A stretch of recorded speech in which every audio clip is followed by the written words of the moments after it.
Please don't start interpreting just yet. Thank you for clicking on my speech, which is about lowering the voting age so that 16-year-olds and 17-year-olds can have the right to vote. I don't think there's a huge amount of vocabulary that you won't know. I'm going to talk about David Cameron, the former UK Prime Minister, and I'll mention some terms like enfranchisement and voter turnout and smoke and mirrors as well. I'll start my speech now. Ladies and gentlemen, perhaps it's not very surprising considering that I'm a dual British-Irish citizen, but I remember the morning of the 24th of June 2016, the day of the Brexit announcement, as clearly as if it were yesterday.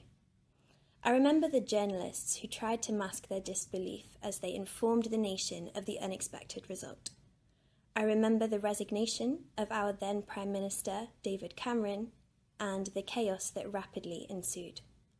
But most of all, I remember this burning sense of injustice that I felt, aged 17, deemed too young to have any credible opinion on the withdrawal of the UK from the European Union, too young to have any real understanding of the consequences of such a move, and therefore unable to do anything else but accept a decision that would monumentally affect the rest of my life. In the United Kingdom, the minimum voting age has been fixed at 18 since the 1970s. This is also the case in most countries across the globe, with the notable exceptions of Austria, Ecuador, and Nicaragua. And yet, it goes without saying that our society bears almost no resemblance to the one that existed 50 years ago. So, surely then it's time for a change? For many people, lowering the voting age to 16 seems like a risky proposition. A substantial proportion of the population argue that teenagers lack the maturity, the understanding, and the motivation necessary to be able to meaningfully cast their ballot in an election.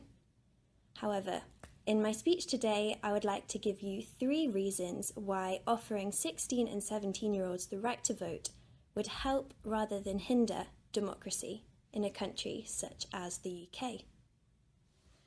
Firstly, with the rise of social media, young people are more politically engaged than ever before. Young adults are often depicted in the press as lazy, poorly informed, and apathetic. But the latest sociological research disputes this, and actually we only have to look at the likes of Greta Thunberg, Ix Gonzalez, and Malala Yousafzai, who had all established themselves as powerful global changemakers well before their 18th birthdays, to realise that, in reality, nothing could be further from the truth.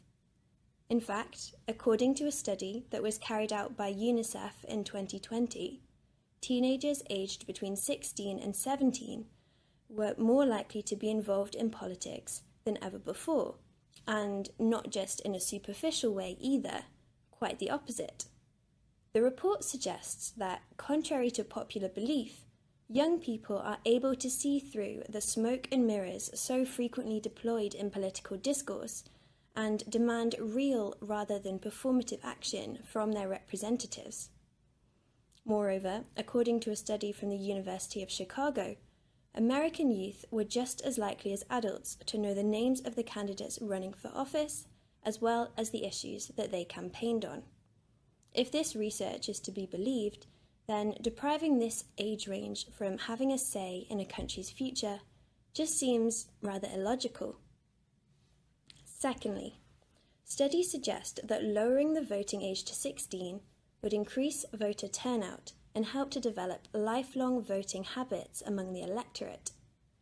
The United Kingdom has one of the lowest voter turnouts in Europe, at 67.3%, trailing behind other countries such as Sweden at 84.2% and Belgium at just over 90%.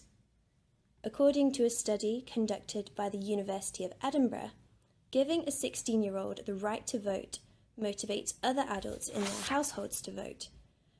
And this means that the overall voter turnout increases, which hopefully would lead to the election of a more representative democratic government.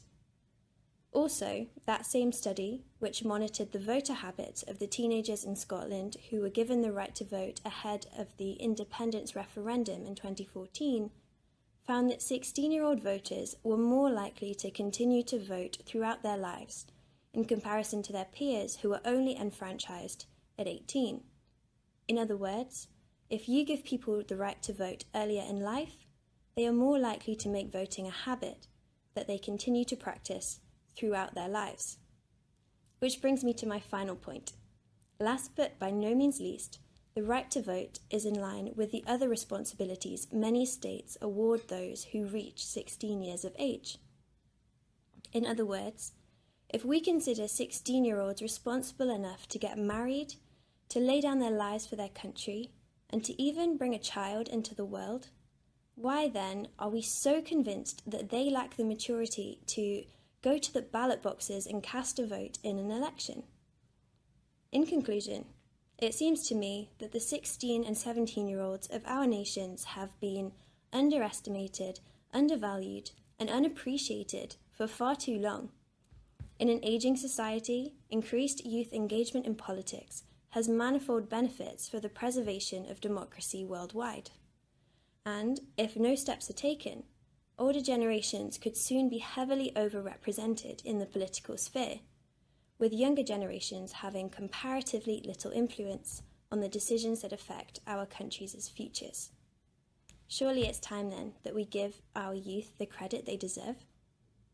Thank you for listening.